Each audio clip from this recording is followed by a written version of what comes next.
El 28 de noviembre de 2019, la policía sueca ingresó a un departamento ubicado en la localidad de Uddevalla.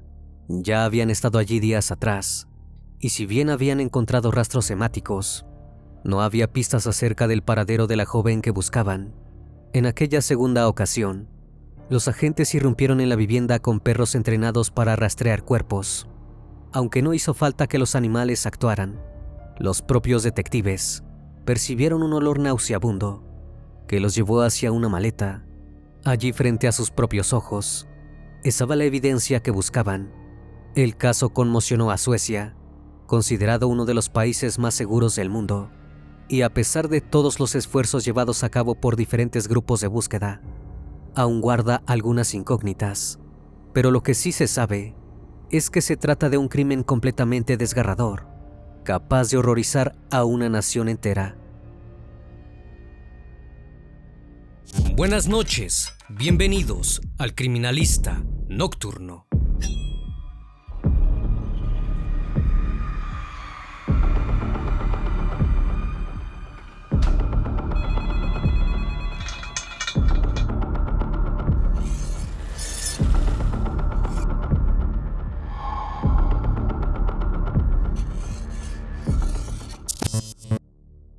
Vilma Andersson nació el 25 de julio de 2002 en Suecia. Fue la segunda hija de Linda y Marcus, quienes ya tenían una pequeña llamada Emily. Desde el primer momento, ambas hermanas se volvieron muy unidas. Emily incluso adoptó el rol de mentora, acompañando y aconsejando a Vilma en todo lo que podía. Crecieron en las afueras de Lysekil, un municipio del suroeste de Suecia, corriendo entre perros y caballos. Llegada la adolescencia de las chicas, Linda y Marcus decidieron separarse. Lo hicieron sin mayores problemas, dividiendo la custodia. El hombre se mudó bastante cerca, por lo que las jóvenes iban a visitarlo a menudo. También volvió a contraer matrimonio, y de esa unión nacieron 2 hijos más. Tanto Vilma como Emily recibieron a sus hermanastros con los brazos abiertos, cuidándolos cuando iban a visitar a su padre. También disfrutaban de trabajar en una granja que Marcus había construido en la parte trasera de su nuevo hogar. Pero con el correr de los años, Vilma se volvió mucho más cercana a su madre. Linda siempre se cercioraba de que su hija estuviera bien y contenta, y lo cierto es que así era, o al menos eso parecía. Vilma tenía un buen promedio en la escuela y muchos amigos. Todos sus maestros resaltaban lo dedicada y atenta que era. En su tiempo libre, le gustaba hacer ejercicio en el gimnasio y ver a sus amistades. Cuando tenía 15 años, Vilma se mudó con su hermana mayor a Uddevalla. Por esa misma época, decidió tomarse un descanso de la escuela secundaria para empezar a trabajar en un restaurante de la zona. Pero aunque Vilma parecía tener la vida ideal, lo cierto es que la joven estaba algo deprimida. Creía que no había encontrado su lugar en el mundo y que estaba de más en todos lados.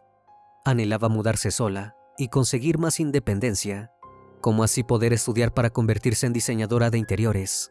Pero todos sus sueños quedaron de lado cuando conoció a un muchacho que le robó el corazón. Su nombre era Tishko Ahmedshehzad y había nacido el 22 de enero de 1997 en Sulimenaya, Irak. Cuando era muy pequeño, sus padres se divorciaron y su papá se mudó a Suecia, donde vivía una de sus hermanas. Allí encontró un empleo como mecánico y también una nueva pareja. En 2006, una vez que pudo juntar algo de dinero, el hombre volvió a Irak para recoger a Tishko, que por ese entonces tenía 9 años. El pequeño se mudó a Uddevalla en Suecia, con su padre y su madrastra, quienes contrajeron matrimonio, y poco después tuvieron su primer hijo juntos. Si bien la familia se encontraba en progreso constante, Tishko no era nada feliz. Los primeros años en la escuela fueron difíciles. Sus compañeros lo acosaban constantemente por su origen, llegando a veces a agredirlo físicamente. Además, tenía grandes dificultades para aprender el idioma. Aunque intentaba aparentar que estas cosas no lo afectaban, lo cierto era que se fue volviendo muy irritable. Vivía a la defensiva, lo que lo llevó a verse envuelto en diversas peleas tanto en la escuela como en su propio hogar. Le encantaba discutir y siempre quería tener la razón. Cuando creció un poco, comenzó a ser él quien golpeaba a otros niños. Necesitaba constantemente sentirse superior a los demás. En 2014, Tishko obtuvo la ciudadanía sueca y al terminar la secundaria, estudió economía en Agneby. Sin embargo, pronto abandonó la universidad para buscar un empleo. Al principio tuvo varios trabajos de medio tiempo en la cadena de hamburguesas Max y como vendedor en Viasat. Finalmente, consiguió un puesto a tiempo completo en el área del personal de cuidados domiciliarios de personas mayores. Gracias a su nuevo trabajo, pudo ahorrar dinero y en 2017 viajó a Irak para visitar a su madre, a quien no veía desde su partida del país. Cuando Tishko tenía ya 20 años, conoció a Vilma, de apenas 15. Pensó que era bella y divertida, por lo que comenzaron a verse a menudo.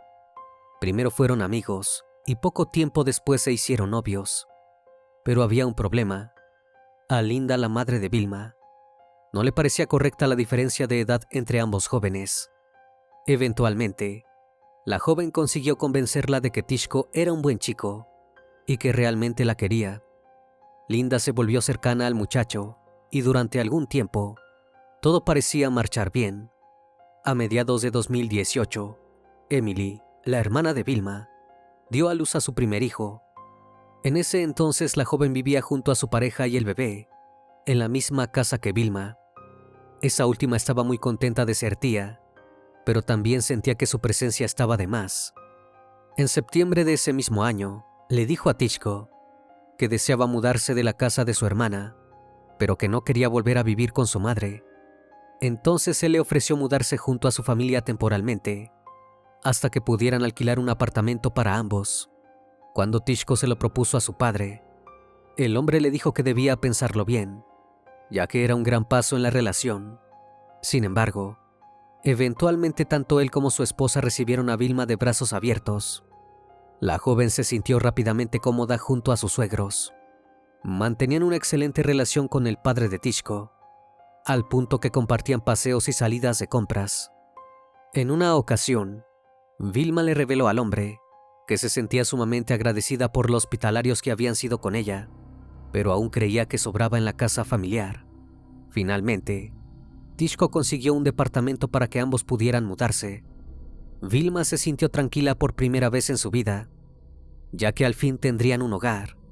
Cuando se asentaron en el departamento, él continuó trabajando mientras que ella retomó sus estudios secundarios.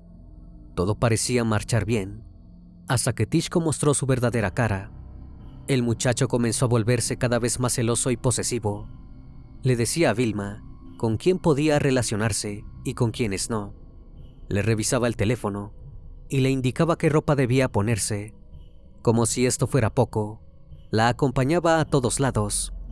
En ocasiones, Tishko se ponía celoso tan solo por ver a Vilma saludando a otros hombres, y le hacía una escena frente a todos los presentes. También le expresó que debía empezar a involucrarse más en las actividades y tradiciones de su familia, cosa que a ella no terminaba de convencerle. La situación escaló al punto en que el abuso psicológico dio paso a las amenazas concretas. En el verano de 2018, Tishko le envió un mensaje de texto a Vilma en el que le decía que quería cortarla en 4 partes. A pesar de esto, la joven se negaba a terminar con él.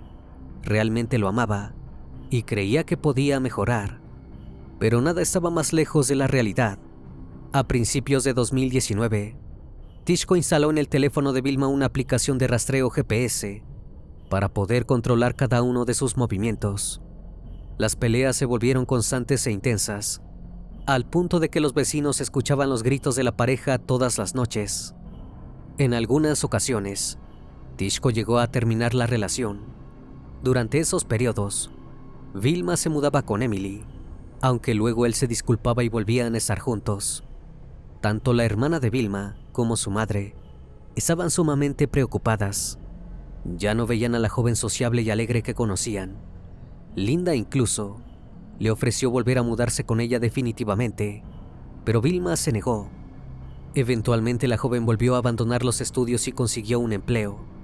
Aunque duró poco en el puesto, A partir de entonces, comenzó a pasar todo su tiempo en casa, esperando que Tishko regresara del trabajo. Él, por su parte, estaba planeando una vida completamente diferente que no incluía a la joven. Se volvió fanático de Donald Trump y comenzó a pensar en mudarse a Estados Unidos. Incluso llegó a creer que Vilma, que no coincidía con su inclinación política, era Satanás y que había trabajado con los demócratas en la campaña contra Trump.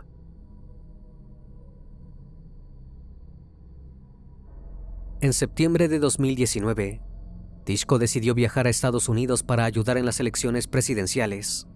Compró un boleto de avión para ir a Miami el 30 de octubre. Cuando le reveló sus planes a Vilma, tuvieron una gran disputa y acabaron separándose. En la fecha acordada, Tishko subió a un avión rumbo a Estados Unidos, pero fue detenido en el aeropuerto principal de Estocolmo porque no tenía los documentos de entrada necesarios y porque en su solicitud de visa no había mencionado que años atrás había visitado Irak.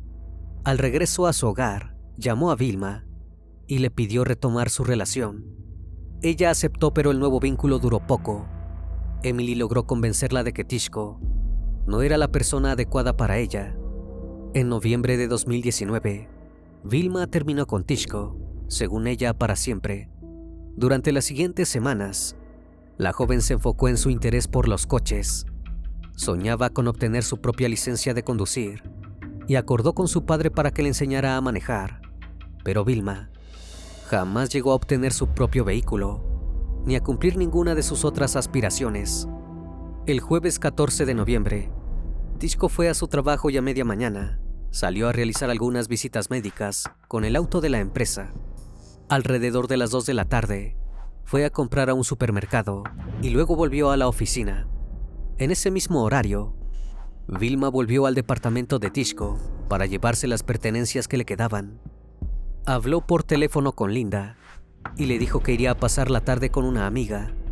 Acto seguido, le envió un mensaje de texto a Emily para decirle que se verían en una cita con el dentista al día siguiente.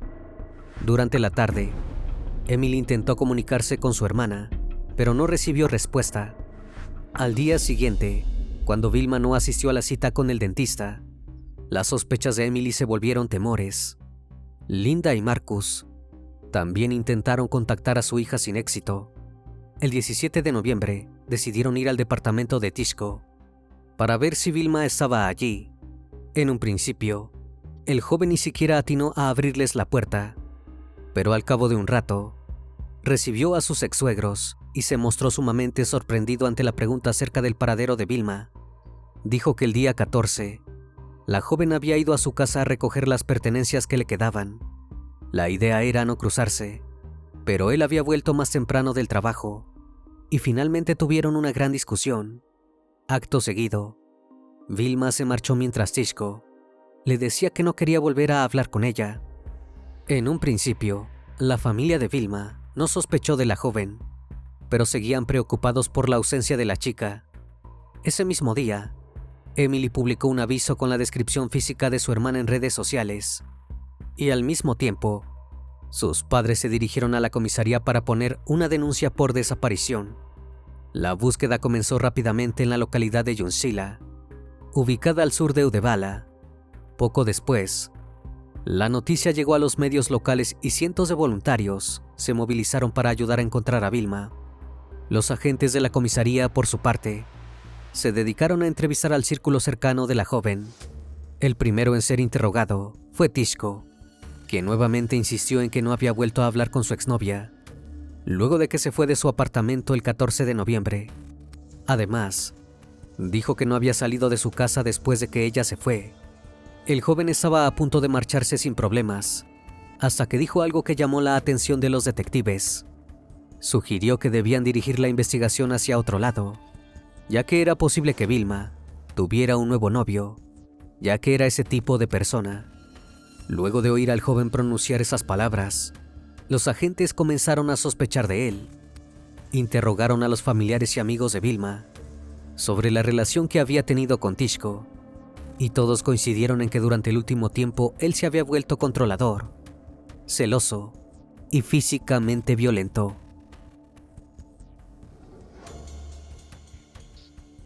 Al recabar esa información, los agentes decidieron intervenir el teléfono celular de Tishko. Allí encontraron mensajes de texto que revelaban las discusiones y amenazas constantes. También pudieron corroborar que el sospechoso había salido de su departamento alrededor de las 6 de la tarde del 14 de noviembre. Es decir, les había mentido cuando afirmó que no dejó su casa luego de la disputa. Como si esto fuera poco, también fueron entrevistados los primos de Tishko, quienes relataron que días atrás habían ido a cenar con él. Al preguntarle sobre la desaparición de su exnovia, este respondió que su relación había terminado y que ya no le interesaba lo que pudiera pasar con ella. Debido a estas declaraciones, el joven pasó a ser una persona de interés en la investigación de la desaparición de Vilma. El 19 de noviembre, la policía consiguió una orden para allanar el departamento de Tishko, y el misterio no tardaría en revelarse. Cuando los investigadores ingresaron a la propiedad, no tardaron en ver algo sumamente incriminatorio. Las paredes de todo el departamento estaban completamente salpicadas de sangre. Era evidente que allí había ocurrido un altercado violento. Acto seguido, los expertos llevaron a cabo una prueba de luminol en la cama y descubrieron la huella invisible de un torso humano que acababa en la base del cuello. Luego, encontraron un cuchillo filoso con restos de tejido. También hallaron los zapatos de Vilma, su cartera, su billetera y sus gafas. Por último, dentro de unas bolsas de basura manchadas de fluidos, estaba la ropa de cama de la joven. Como si esto fuera poco, los vecinos del edificio relataron a los agentes que la pareja discutía constantemente a los gritos y que el 14 de noviembre habían escuchado aún más ruido que de costumbre. Uno de ellos incluso llegó a acercarse a la puerta del departamento, pero cuando estaba por tocar, el sonido cesó por completo. Estaba claro que allí había ocurrido un crimen, pero los agentes no podían encontrar el cuerpo de Vilma por ningún lado. Lo último que hicieron antes de irse de la vivienda fue fotografiar una maleta que se encontraba dentro de la puerta de un armario. Cuando volvieron a confrontar a Tishko, él negó cualquier implicación en la desaparición de la joven. Dejarlo ir no era opción, por lo que quedó en prisión preventiva bajo sospecha de asesinato. Mientras tanto, la sangre encontrada en el departamento y en el cuchillo fue enviada al laboratorio para ver si arrojaba coincidencias con el ADN de la joven. Pasarían 9 días hasta que el 28 de noviembre, antes de que la policía decidiera abrir la maleta y encontrara la prueba crucial del caso. Cuando la policía entró en el departamento ese día, lo hizo con un entrenador de perros y con un can rastreador de cuerpos que había viajado especialmente desde Alemania. Aunque el can no fue necesario para encontrar la pieza clave, los agentes mismos percibieron un olor específico que los llevó al armario y a la maleta que habían fotografiado días atrás. Al abrirla, vieron algo que les heló la sangre: la cabeza de Vilma.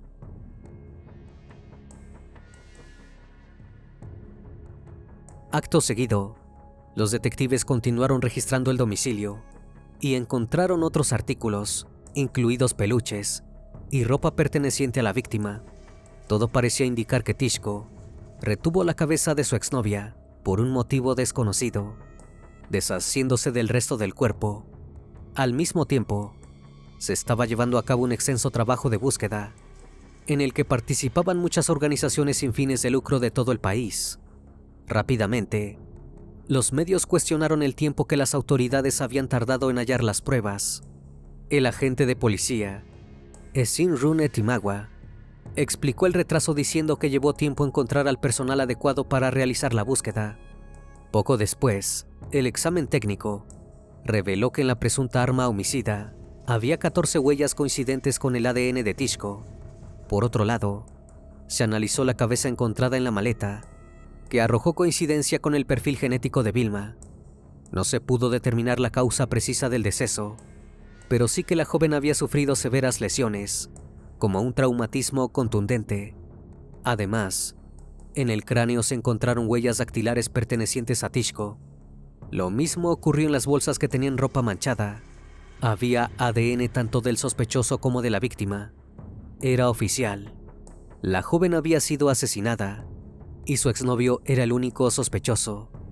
El 30 de noviembre se organizó una conmemoración de la joven, a la que acudieron cientos de personas en Kunsoriet Udebala. A finales del mismo mes, las autoridades policiales recibieron ayuda de las Fuerzas Armadas suecas, que sumaron un cuerpo de buzos, un mini submarino a la búsqueda. En diciembre, más de 5.000 personas participaron de la búsqueda de los restos de Vilma, que aún seguían sin aparecer. El jefe de la investigación preliminar, el fiscal Jim Vestebay, esperaba presentar cargos, aunque no apareciera el resto del cuerpo. Con las pruebas que ya tenían, parecía suficiente para llevar a Tishko tras las rejas. Tanto la policía como la guardia costera siguieron buscando las partes del cuerpo restantes sin resultados, mientras los familiares de Vilma estaban tan desolados que ni siquiera llevaron a cabo un funeral. No tenía sentido enterrar únicamente el cráneo de la joven. El 6 de diciembre de 2019 se realizó una audiencia de prisión preventiva. La fiscalía exigió que el acusado permaneciera preso hasta el juicio, y la moción les fue concedida. Cuando la policía confrontó al joven, con todas las pruebas sobre la mesa, este se sentó en silencio durante casi 27 minutos, antes de pedir ir al baño. Luego, al ver las fotografías de los restos hallados, respondió simplemente que era brutal. El silencio continuó en los siguientes interrogatorios, con Tishko respondiendo constantemente, sin comentarios, a todas las preguntas que los agentes le hacían. El 8 de diciembre, el padre de Tishko y su esposa fueron puestos bajo custodia por ser sospechosos de encubrimiento, aunque el Tribunal de Distrito no consideró que existieran motivos para la detención, y fueron desvinculados de la investigación. El 20 de ese mismo mes, Tishko fue sometido a un examen psiquiátrico que demostró que podría sufrir un trastorno mental grave. El acusado rompió su silencio el 15 de abril. Dijo que estaban olvidando que Vilma era la chica a la que él amaba y que siempre había hecho lo correcto. Luego espetó que si hubiera asesinado a su chica, no habría dejado la cabeza como evidencia. El 13 de marzo de 2020, Tishko fue finalmente acusado de asesinato y quebrantamiento de las libertades civiles. Como alternativas al asesinato, se enumeraron la agresión agravada, causa de deceso ajena agravada, infracción de la justicia penal y alteración de orden público. Unos días después, Tishko fue encontrado inconsciente en su celda, donde dejó varias notas con mensajes como: Dios sabe que soy inocente, no soy un asesino, soy un hombre libre y voy a mi amor. Perdóname mamá y papá, amo demasiado a Vilma y nunca resolverás el asesinato de Vilma. Yo decido sobre mi propia vida. Debido a esto, fue trasladado al hospital y al ser dado de alta, lo transfirieron a otra instalación donde se encontraba bajo supervisión permanente. Antes de que comenzara el juicio, los agentes tuvieron que llevar a cabo una reconstrucción de los hechos. El 14 de noviembre de 2019, Vilma fue a casa de Tishko para recoger sus pertenencias. Él volvió al departamento un poco antes de lo esperado y ambos comenzaron a discutir. Luego de presuntamente golpearla y quitarle la vida con un cuchillo, Tishko habría decapitado a su exnovia para posteriormente envolver su cabeza en papel aluminio y cinta. Acto seguido, la habría guardado en la maleta que dejó dentro de un armario en su vivienda. Probablemente, el resto del cuerpo lo sacó cuando salió a las 6 de la tarde, según lo indicado en su celular. Durante los días posteriores, Tishko se dedicó a actuar como si nada hubiera sucedido. Incluso fue a McDonald's con sus primos el 18 de noviembre, cuando la búsqueda ya había comenzado. El juicio comenzó el 26 de mayo de 2021. En el tribunal de Udebala, el cargo de asesinato establecía que Tishko le quitó la vida a Vilma mediante violencia contundente repetida y u otra violencia que no podía especificarse. La abogada defensora de Tishko, Beatriz Ramsell, cuestionó repetidamente durante la audiencia la objetividad y fiabilidad de la investigación. Expresó que faltaban piezas centrales y que a pesar de que había un probable lugar de los hechos, debido a las huellas que fueron halladas en el departamento, no se encontró ningún cuerpo. Por ende, no había ninguna causa clara. afirmó que cuando a una persona se le imputa un asesinato, es inusual que no haya información al respecto. También alegó que el apartamento había estado cerrado durante varios días antes del hallazgo de la cabeza y que solo la policía había tenido acceso. Le parecía por demás sospechoso que el día que comenzó el allanamiento, los agentes no se hubieran topado con los restos de la joven. La mujer incluso llegó a dar a entender que la cabeza podría haber sido plantada en el lugar días después para inculpar a su cliente. La fiscalía respondió a estos dichos diciendo que eso era una acusación grave y que en todo caso debía ser correctamente denunciada. Durante su discurso de clausura, Ramsell también abordó el riesgo de que los medios hubieran cubierto el juicio en vivo, ya que existía el riesgo de que la información de los testigos hubiera sido modificada en función de lo que otros dijeron durante la audiencia. También afirmó que los relatos de los testigos de la familia sobre la relación entre el acusado y Vilma eran una ocurrencia tardía. El juicio finalizó el 16 de junio y el fiscal pidió cadena perpetua, mientras que Ramsell indicó que el acusado debía ser puesto en libertad. Al día siguiente, el Tribunal de Distrito de Uddevalla anunció que Tyszko debía permanecer bajo custodia y someterse a un examen psiquiátrico forense antes de que se dictase el veredicto. El 15 de julio, se comprobó que el acusado no padecía ningún trastorno mental grave en el momento del asesinato ni durante la investigación, pero sí mostraba rasgos atribuibles a un trastorno de personalidad narcisista que, según la evaluación psiquiátrica, no era coherente con lo que Tyszko realmente había logrado a lo largo de su vida. Presentaba una gama de emociones superficiales y planas, además de una notable falta de empatía. El 20 de julio, la Fiscalía y la defensa se reunieron por primera vez en el Tribunal de Distrito de Uddevalla. En un momento dado, Linda suplicó desesperadamente a Tyszko que le dijera dónde estaban los demás restos de su hija. Más tarde, antes de que terminara la audiencia, el asesino señaló con el dedo a la familia de Vilma. El 27 de julio, el Tribunal de Distrito de Uddevalla declaró a Tyszko culpable de asesinato y de profanación del cuerpo. Fue condenado a cadena perpetua por asesinato y alteración de la tranquilidad de espíritu.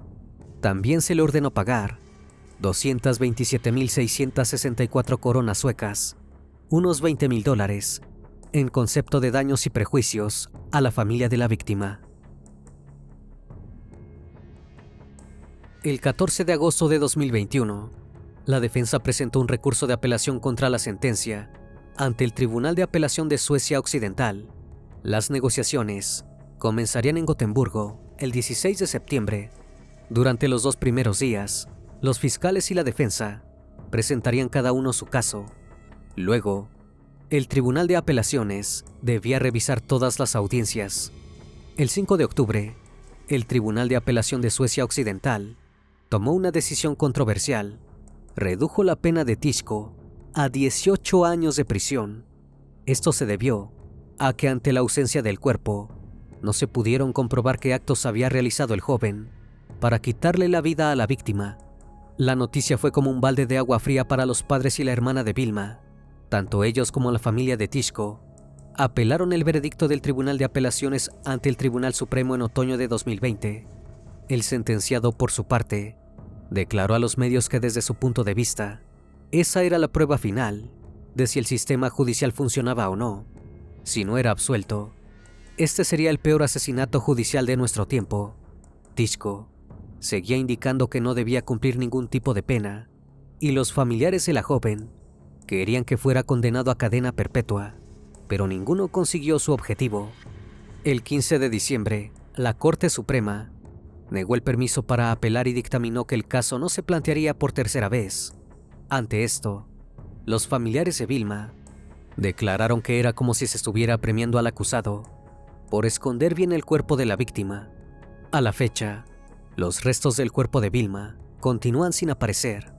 Tyszko no solo le quitó la vida a su exnovia, sino también la posibilidad a sus seres queridos de darle un entierro digno.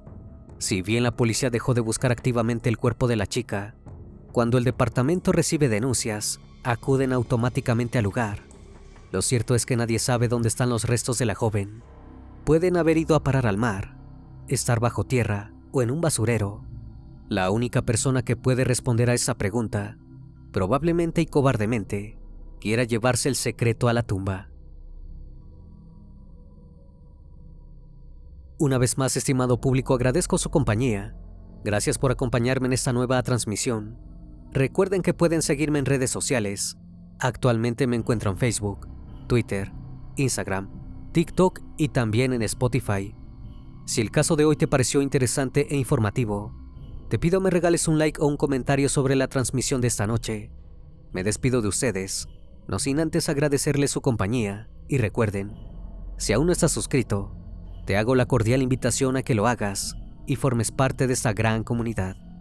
Eso es El Criminalista Nocturno. Hasta la próxima emisión.